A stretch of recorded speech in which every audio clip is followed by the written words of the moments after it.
दैनिक राज्य लोकतंत्रमध्ये आपल्या सर्व प्रेक्षकांचं स्वागत आहे. आपल्यासोबत आज गप्पा मारण्यासाठी सामाजिक कार्यकर्त्या नीलम मॅडम विषयी बोलताना त्या त्यांच्या प्रभागात महिलांच्या संदर्भात आणि रोजगाराच्या संदर्भात विविध क्षेत्रात त्या काम करतात.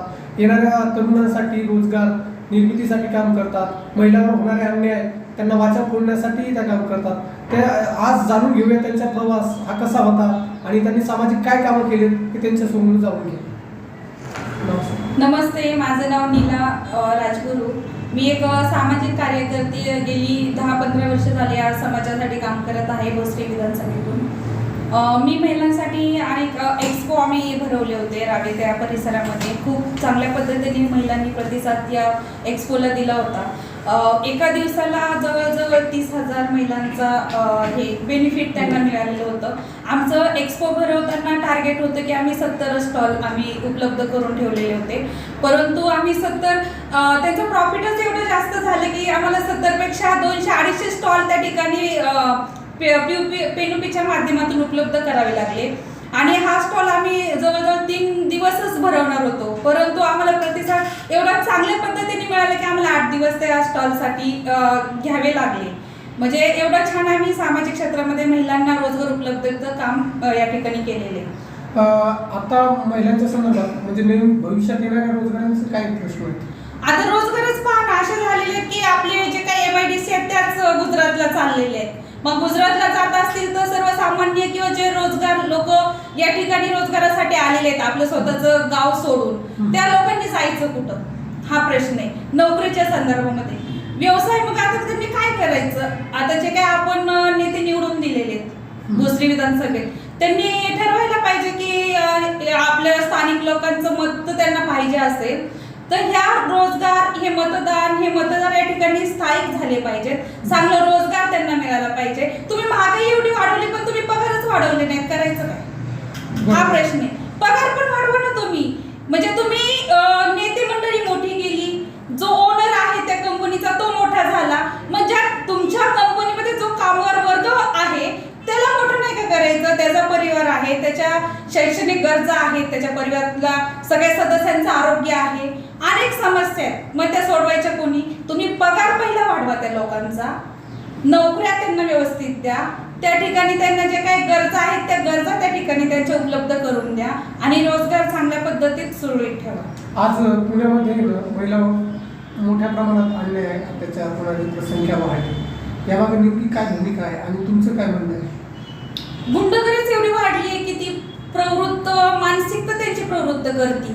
महिलांवरती हात उचलणं, त्यांचे अत्याचार करणं, रिक्षामधून बसमधून ते अहोरात्री आपल्या कामाच्या निमित्ताने बाहेर पडतात. मग अशा वेळी CCTV कॅमेरे आहेत. मग असं तसं तुम्ही पाहा ना, आता बसमध्ये CCTV बसवलेत, मग मला वाटतं आता रिक्षांमध्ये पण बसवावेत किंवा ओला आहेत त्या ठिकाणी बसवावेत, म्हणजे CCTV फुटेज आपल्याला मिळतील. अशी सोय करता येईल ना शासनाला. कंपल्सरी जसं CNG कंपल्सरी आहे किंवा त्यांचे टॅक्स तुम्ही घेताय तर CCTV हा एक पर्याय तुम्ही करून पहा, नक्कीच सुरक्षा मिळेल महिलांना. राज्य सरकारनं लाडकी बहीण योजना काढली. लाडकी बहिणी योजना म्हणायला ती फक्त नावाला आहे. तुम्ही देऊ केले ते पैसे महिलांनी घेतले, त्याच्यातून प्लस मायनस गोष्टी घडलेल्या आहेत. पण ते मतदानाचं तुम्ही म्हणत असाल की लाडकी बहिणीला आम्ही पैसे दिले आणि आम्हाला त्यांच्या माध्यमातून मतदान मिळाले, हे मी मान्यच करणार नाही. कारण EVM मशीनचा सगळा घोटाळा आहे. तुम्ही लाडकी बहिणी फ्रंटला दाखवली, परंतु पाठीमागे वेगळाच कार्यक्रम तुम्ही EVM मशीनच्या माध्यमातून अख्ख्या महाराष्ट्रात केलेला आहे. पुण्यातच नव्हे तर अख्ख्या महाराष्ट्रातही घडलेले. वारं होतं तो तरीच पण घडलं काय कमळच. याच्यामागे नेमकं कारण काय? EVM मशीनच आहे ना. देवेंद्र फडणवीस जे काही सरकार आहे, मोदी सरकारचे काय आहे, हे ठरवून आलेले. ह्या मशीन कुठे तयार झाल्या, कुठून त्या आणण्यात आल्या, मग तुम्ही 2 दिवस का लावले त्या मशीनच्या मतमोजणीसाठी, हे प्रश्न आहेत. तुम्ही एका दिवसासाठी मतदान ठेवताय तर काही तासांमध्ये ते मतमोजणी व्हायला पाहिजे होती. तुम्ही 2 दिवस लावायची गरजच नव्हती. मग तुमचा हा काळा बाजार जनतेला सामोरे आणायचं नव्हतं, मग तुम्ही 2 दिवस लावले. म्हणजे BJP सरकारनं काळा बाजार केला का? यस नक्कीच. मी काळा बाजारच केलाय. तुम्ही निवडून आलेलेच नाहीये. तुम्ही प्रॉपर मतदानाच्या माध्यमातून निवडून आलेलेच नाहीये, हेच माझं ठाम मत आहे. सरकारनं आता असं म्हणतोय की मग मी लोकसभेनं पण निवडून आला आणि तेव्हा EVM तुम्हाला दिसली नाही आणि आताच EVM का दिसते? आता तेव्हा तुम्ही ईव्हीएमचा घोटाळा केला नसेल कदाचित, पण तुम्हाला त्या मतदानावरती हे मतदान तुम्हाला महत्वाचं होतं. तुम्हाला आमदार किंवा स्वतःचा मुख्यमंत्री होणं, किती आमदार पाहिजेत, ती गटसंख्या तुम्हाला पाहिजे होती. त्या माध्यमातून तुम्ही तो गेम केलेला आहे, ईव्हीएमच्या मशीनच्या माध्यमातून हे साध्य झाले. आता जी राजकीय भूमिका आहे, सरकार स्थापन झाले, आता लाडक्या बहिणीचे पैसे येतील काय माहित नाही. आता सरकारच विचलित आहे, ते लाडक्या बहिणी का नाही? म्हणजे बहिणी नाराज आहेत का सरकारवर? ऑफकोर्स असणारच ना. तुम्ही बहिणींना पुढे केलं आणि तुम्ही देऊ केलेले पैसे जर मंत्रिमंडळ स्थापन झाल्यानंतरही देत नसतात तर बहिणी नाराजच असणार आहेत. असायला पण पाहिजे. तुम्ही बहिणींना पुढं पुढं घेऊन चाललात किंवा बहिणींमुळे आम्ही निवडून आलो म्हणताय तर बहीण नाराज 100%. राज्यातल्या बहिणी सुरक्षित आहेत का? अजिबात नाही. तुम्ही बहिणींना 1500 रुपये देऊ केले, परंतु खरी सुरक्षितता ही महिलाची ती स्वतः सक्षम आहे का? आणि ती जेव्हा बाहेर पडते घराच्या आपला उभरा ओलांडून, तेव्हा ती खरंच त्या समाजामध्ये जात असताना तिला प्रत्येक गोष्टीला सामोरे जावं लागतं. ती गोष्टीला सामोरे का जावं लागतं ही गोष्ट पहिली तुम्ही व्यवस्थित करा, सुरळीत करा. ती स्वाभिमानाने बाहेर पडली पाहिजे. स्वतःच्या चारित्र्य राखून स्वतःचं पाऊल व्यवस्थित ठेवून ती बाहेर पडती, तेव्हा तुम्ही चांगल्या नजरेने तिला बघा, तिला चांगला पाठिंबा द्या, प्रतिसाद द्या, तुम्ही विश्वासात घ्या, तिला सपोर्ट करा, तिला कोणतीही गैरवर्तणूक वागणूक देऊ नका. बोलताना व्यवस्थितपणे तिच्याशी बोला, अपशब्द वापरू नका.